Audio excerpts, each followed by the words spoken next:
I'm pleased to follow the former member, not because it was really illuminating, but because it's an opportunity to address the conflict of interest that this member had as a CFMEU member who did not declare the fact he was a CFMEU member when he was chairing and trying to obstruct questions, particularly in regard to that hack, that practice that has occurred and is increasingly occurring under state Labor here in Queensland, and the union favourment clause that will see up to a 30% increase in the cost of infrastructure, major infrastructure projects in Queensland.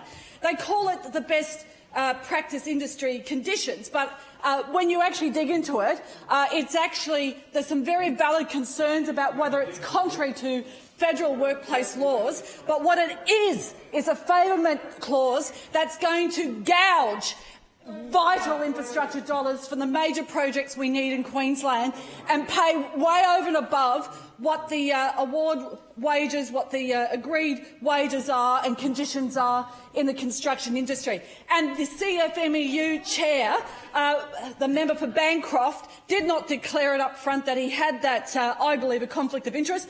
Now, he said, people could ask the questions, I had ample time, except they then hauled off into a private committee member committee where they resolved, supposedly, this accusation of conflict by coming back and saying he didn't have a conflict. Well, we don't know what happened in those secret cloistered committee because they do not publish their minutes. And this is one of the rorts that's happening increasingly under this Labor government, where committee processes, and rather than being a process of scrutiny, there's more and more of their minutes are locked up, not released. You don't find out that there may have been a dissenting process where other members have voted against matters, but that's locked up, kept secret. Now, we are a unicameral parliament, and increasingly we're seeing committees not used as a process of scrutiny, but used as a process to shut down members. I call on this Labor government, stop being so scared of scrutiny. Start releasing those minutes from those committee processes rather than abusing your positions by the tyranny of your majority. Now, this is a unicameral parliament. We don't have an upper house. The committee process is important. It's been rorted by this government. We saw this absolutely ridiculous situation where the member for Bancroft said, no, he didn't have a conflict of interest, but that process of determining that was behind closed doors, and we're not allowed to know the process because it's a secret. That is just ridiculous. That process of abuse of the committee system has to stop. More and more of the committee processes have to be open to scrutiny. It's important for this practice of this place. It's important for the people of Queensland. Never have we seen Queenslanders asked to bear so much government intrusion into their lives in the name of the public good, in the name of public health, but not in the name of transparency. And when you're asking people to trust you, you should trust them with the information. We need this for good civil society. We need it for good governance and accountable decision-making in government.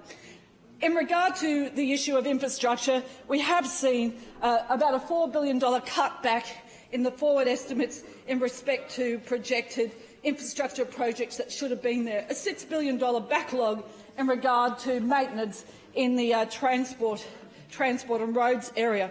But I want to talk about homelessness, and what has been a dire issue for those who are the most marginal is now becoming a dire issue even for people who have good jobs, who probably would have never thought they would be looking at a caravan or a tent in order to get housing. There has been a fall-off in the amount of land that's been released under this government in the last 10 years compared to the previous 10 years, the number of lots that were being released, at a time when the population was increasing.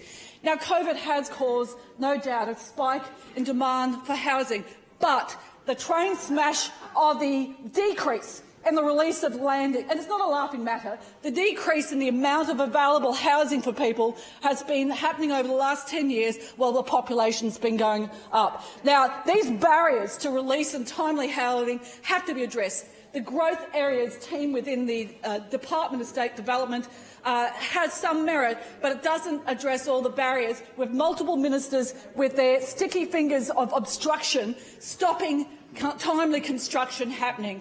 Good planning shouldn't take an extra 10 years when people are desperate for housing now. There has to be reform in this area to release the housing.